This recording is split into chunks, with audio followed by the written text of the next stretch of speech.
Halo,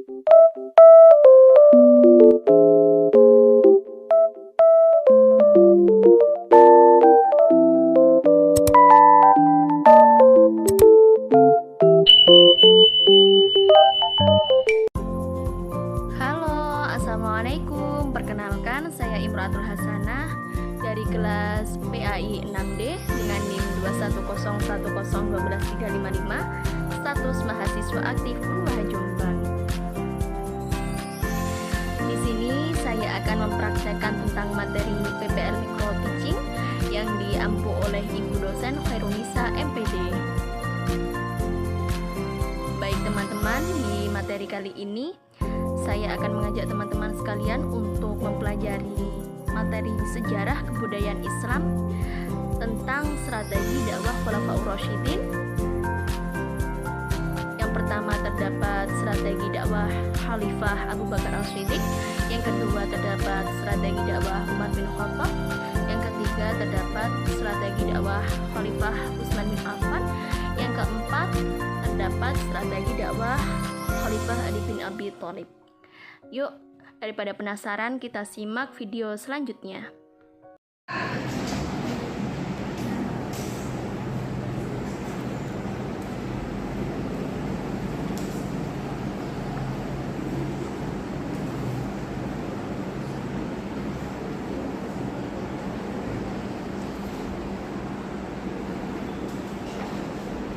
Sebelumnya siapa yang isi? Ini siapa? Oh, banyak Bu yang nggak masuk. Kok bukan yang masuk? Sebelum saya masuk ini siapa yang ngajar? Oh, Devi. Oh, Bu Devi, Bu. Baik anak-anak, assalamualaikum warahmatullahi wabarakatuh. Waalaikumsalam warahmatullahi wabarakatuh.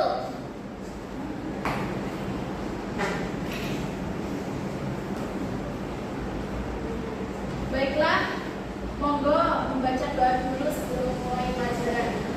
Bismillahirrahmanirrahim. Maulaya sholli wa sallim daiman abada ala habibika khairil khalqi kullihim. Huwal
kebijakan dan strategi dakwah Abu Bakar As-Siddiq itu ada 3. Yang pertama itu ada peristiwa Riddah.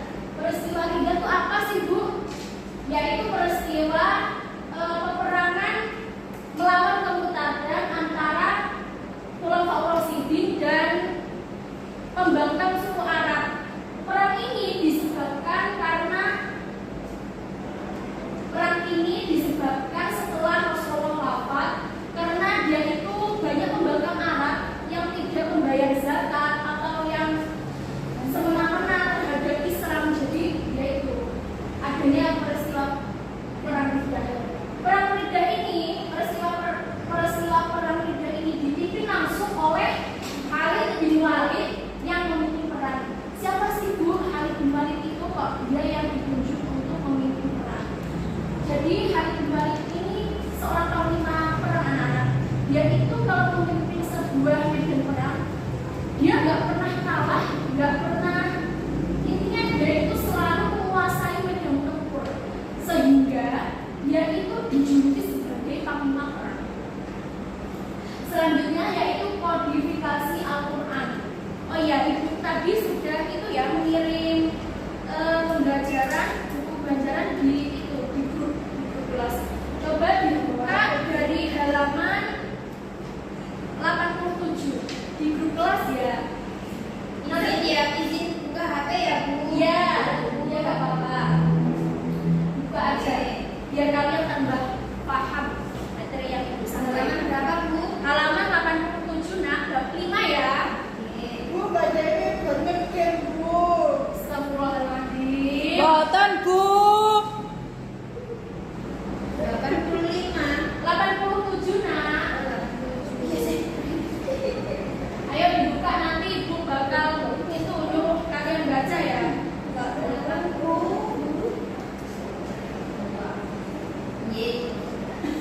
Ya, selanjutnya itu kodifikasi Al-Quran atau pembukuan Al-Quran.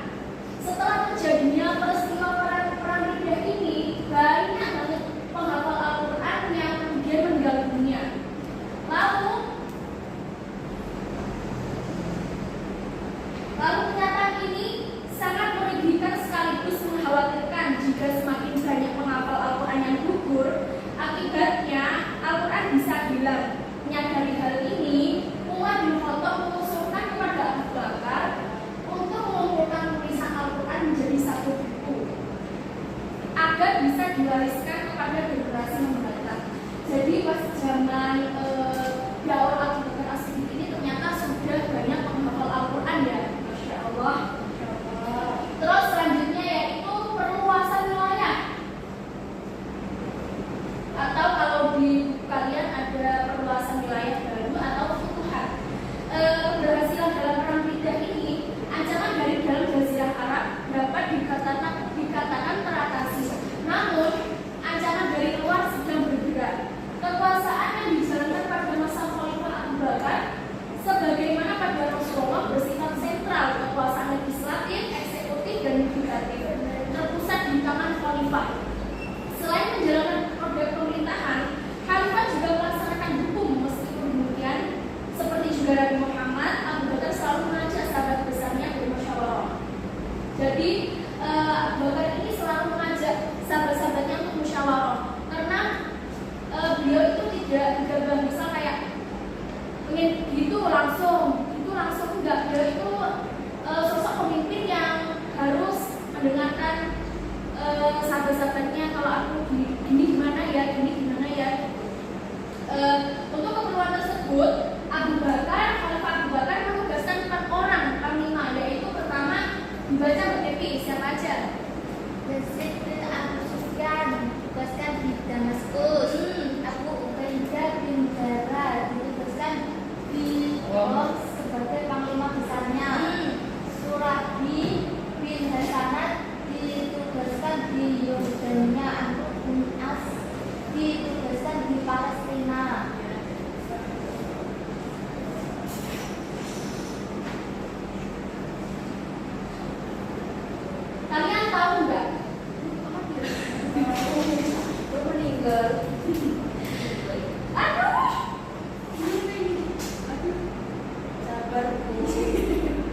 Ya, Mbak Devi tahu nggak kota Homs itu di mana? Nggak tahu Bu. Kota Homs itu kalau sekarang namanya Suriah. Itu di negara tetangga ya, nggak di sekitar sini ya. Kenapa kok di sini, Bu? Kenapa? Ya kalau di sini nanti ya sudah tadinya kayak gitu anak-anak. Ya langsung kedua, kebijakan dan strategi Umar bin Khattab.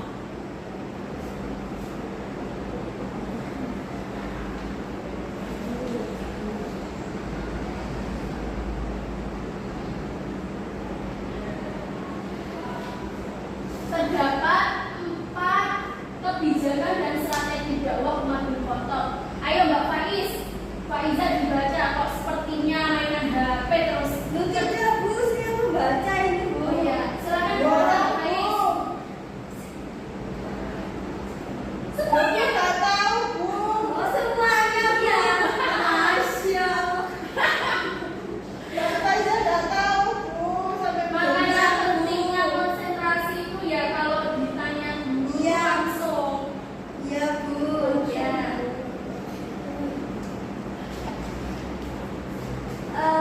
Satu, pengembangan wilayah Islam. Dua, Loh, enggak, semuanya. oh semuanya Ya. sama isinya. Ya. Astagfirullahaladzim. Satu, pengembangan wilayah Islam. Gelombang ekspansi semakin meningkat. Damaskus dan Syria berhasil ditaklukkan wilayah kekuasaan Islam. Wilayah kekuasaan Islam sudah meliputi Jazirah Arab, Palestina, Ya. Syria, Syria, Syria. Oh Syria ini. Sebagian besar wilayah Persia dan Mesir. Dua, apa itu? Mengeluarkan undang-undang. Undang-undang. Ngantuk, Bu.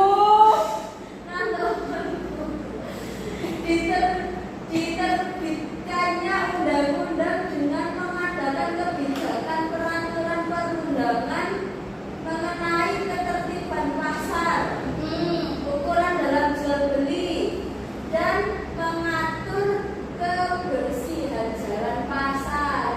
Lagi Bu. Iya, satu kali lagi. Satu kali lagi. Tiga, membagi wilayah pemerintahan. Nah, Umar bin Khattab mengatur pemerintahan menjadi 8 provinsi. Mekah, Madinah, Syria, Jazirah, Basrah, Kufah, Palestina, dan Mesir. Nah, udah duduk ya. Oh, satunya bukan Bu. Nggak usah. Ada lagi temennya. Ayo gantian Mbak Silmi, kok kayaknya senyum sendiri ya. Ayo gantian nomor Masih satu dibaca. jatuh cinta Bu. Bu, baca, baca, Bu. Akan membentuk beberapa dewan. Nah, di sini yaitu Khalifah Umar bin Khattab juga membentuk beberapa dewan, di antaranya Dewan Hakim, Dewan Pembendaharaan, Dewan Pembendaharaan Negara, Dewan Militer, terus membentuk urusan kehakiman, di mana pada zaman itu hakim yang terkenal adalah Ali bin Abi Thalib. Nah, jadi kesimpulannya pada masa kebijakan dan strategi dakwah Umar bin Khattab, beliau adalah seorang pemimpin yang pemberani terhadap hak, tegas menghadapi kebatilan, dan pandai berdiplomasi.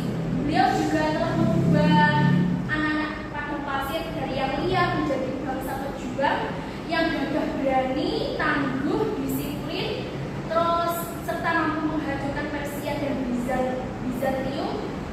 Khalifah Umar bin Khattab ini juga mampu membangun imperium yang cukup kuat dan luas meliputi Persia, Irak, terus Kaldea, Syria, Palestina, dan Mesir.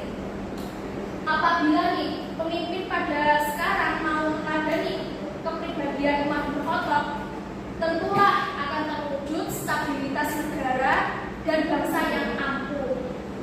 Baik.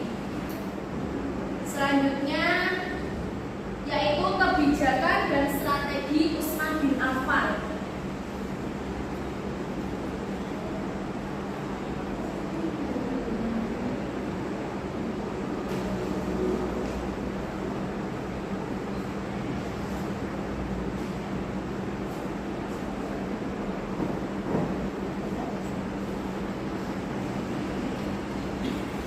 Kebijakan dan strategi Utsman bin Affan ada 4. Yang pertama yaitu perluasan wilayah, kedua standarisasi Al-Quran, ketiga pengangkatan pejabat negara, dan keempat pembangunan fisik. Yang pertama itu terdapat perluasan wilayah tadi. Pada masa Khalifah Utsman terdapat juga beberapa upaya perluasan daerah kekuasaan Islam. Di antaranya adalah melanjutkan usaha penaklukan Persia, kemudian Tabaristan, Azerbaijan, dan Armesia. Usaha perluasan daerah kekuasaan Islam tersebut lebih lancar lagi setelah dibangunkannya armada laut. Satu persatu daerah di seberang laut ditaklukkannya, antara lain di wilayah Asia Kecil, pesisir laut, Hitam, Pulau Kiprus, Tunisia, dan Nubia. Dalam upaya pemantapan dan stabilitas daerah kekuasaan Islam di luar kota Madinah, Khalifah Utsman ini telah melakukan pengamanan terhadap para pemberontak yang melakukan maka di daerah Azerbaijan dan Irak, karena mereka enggan membayar pajak, begitu juga di Iskandaria dan di Persia. Yang kedua, standarisasi Al-Quran. Jadi di zamannya Utsman bin Affan ini juga terdapat standarisasi Al-Quran, yaitu beragam pembacaan Al-Quran.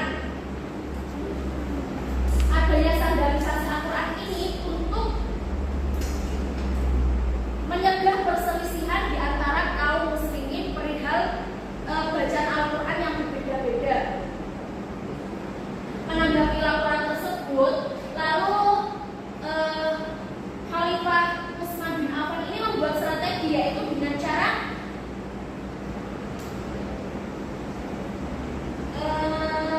untuk melakukan penyeragaman cara bacaan Al-Quran, sehingga semua cara bacaan inilah yang akhirnya mesti dipakai oleh kaum muslimin.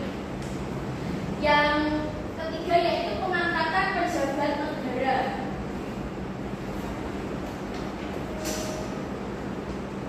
Pemerintahan Utsman berlangsung selama 12 tahun. Pada waktu terakhir masa khalifahnya muncul perasaan tidak puas dan kecewa di kalangan umat Islam. Maka dari itu, salah satu faktor yang menyebabkan banyak kecewa terhadap kepemimpinan Utsman adalah kebijaksanaannya mengangkat keluarga dalam kedudukan tinggi.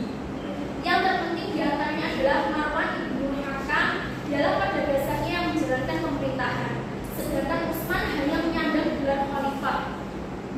Jadi pengangkatan pejabat negara ini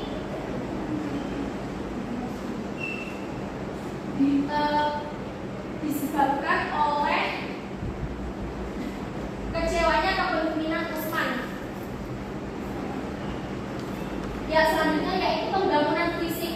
Pembangunan fisik ini meskipun pada masa strategi Utsman itu banyak banget kayak konflik-konfliknya, tapi Khalifah Utsman juga mampu membangun fisik seperti berjasa membangun bendungan, terus harus mengatur pembagian air ke kota-kota, juga membangun jalan-jalan, jembatan, dan masjid-masjid diperluas di wilayah Masjid Nabi di Madinah. Selanjutnya yaitu kebijakan dan strategi Ali bin Abi Thalib. Coba dibaca Mbak Dewi yang di LKS ya.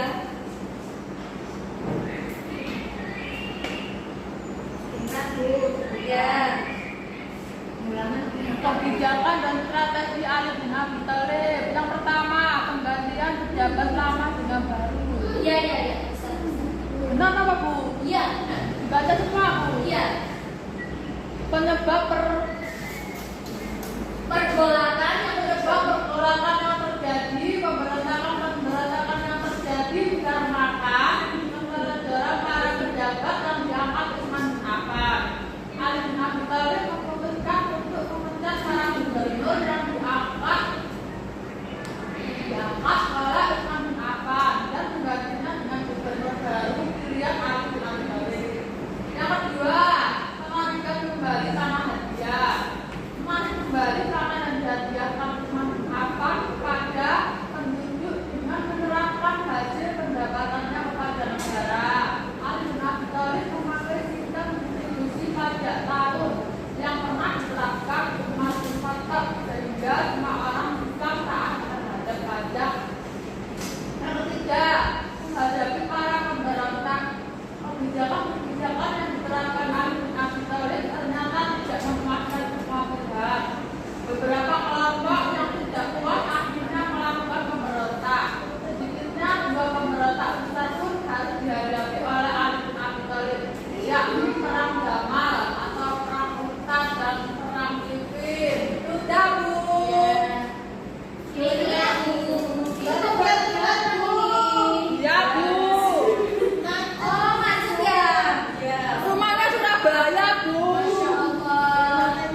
Alhamdulillah anak-anak pada pagi hari ini materi tentang strategi dakwah Khulafaur Rasyidin sudah selesai. Alhamdulillah. Kalian habis ini ibu beri itu ya evaluasi untuk melatih kecakapan otak kalian. Apakah kalian ini tadi paham dan mendengarkan tentang materi yang ibu berikan? Atau tidak? Mbak Dewi, tolong bantu ibu Mbak Dewi kesini dulu Mbak Dewi.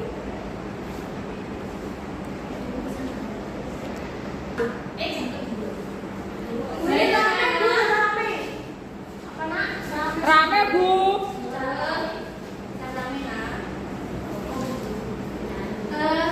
Baik, selanjutnya Ibu akan memberikan diskusi. Nanti ini ada berapa orang? 1, 2, 3. Banyak, Bu. Nanti dibagi 3 orang atau 2 orang untuk mendiskusikan tentang materi tadi. Apakah kalian itu sudah paham atau belum?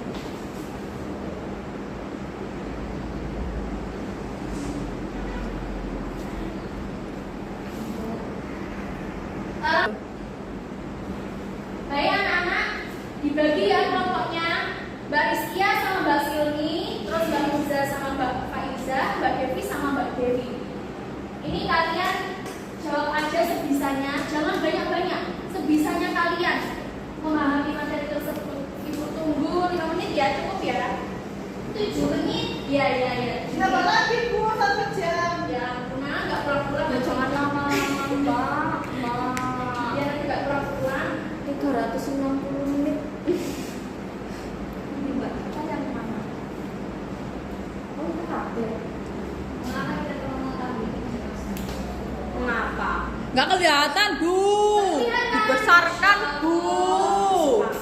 Terlalu besar. Sebentar ya, Nak, sebentar. Pelan-pelan aja, Bu. Kalau besarkan, Bu. Ya, digeser ke kanan, Bu. Itu yang kursor bawah, Bu. Bukan, Nak, ya yang itu, Bu. Lagi kurang besar lagi, Bu. Ya ampun, kalian nggak udah ini. Kalian main HP, Bu.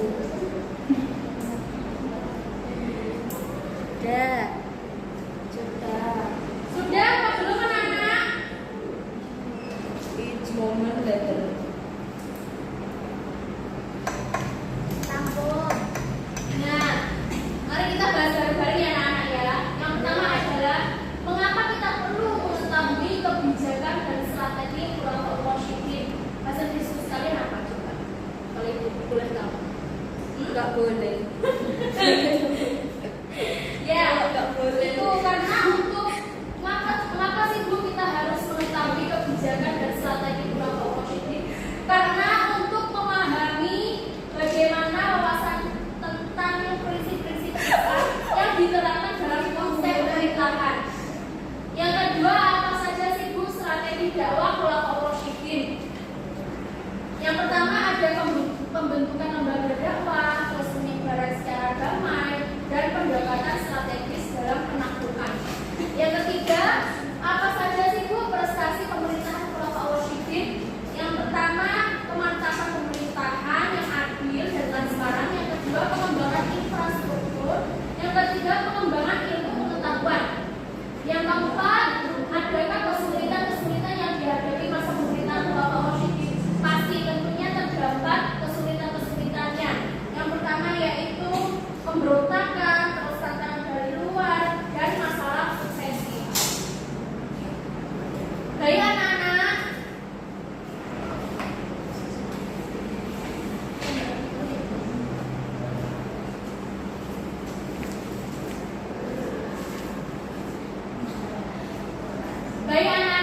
bisa dengarkan Ibu? Bisa Bu. Alhamdulillah. Sepertinya cukup sampai sini, Sepertinya cukup banget untuk mempelajari tentang materi tentang